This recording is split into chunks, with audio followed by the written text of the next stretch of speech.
De Piratentoppers zijn weer in Westendorf. Ja, dat is hartstikke gezellig. We hebben mooi weer. En we hebben natuurlijk elke avond feest, overal optreden. En gezellige interviews met TV Oranje. Nou, ik denk als je rondkijkt hier in Westendorf en je ziet de bergen en je ziet altijd sneeuw en alle gezellige mensen hier. Dan denk ik dat dat gewoon ook wel leuk is. Het is hier gewoon, ik denk als je gewoon rondkijkt, het is gewoon anders dan bij ons. We hebben helemaal niet geskiet. Wat is dat? Skiën. Skiën? Ja, met voor twee van die lange latten. Ja, wij hebben niet geskiet. En waarom niet? Omdat wij genieten meer van de Nederlandse mensen en de Nederlandse muziek dan van het skiën. En van de terrasjes.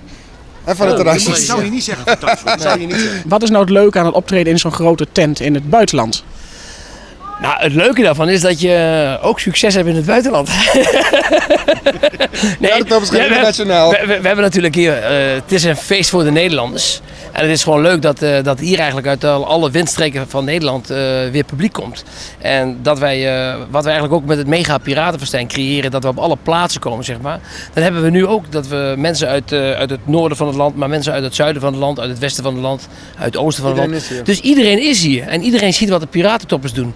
En je moet het ook een beetje zien als een soort netwerk voor je promotie die je maakt.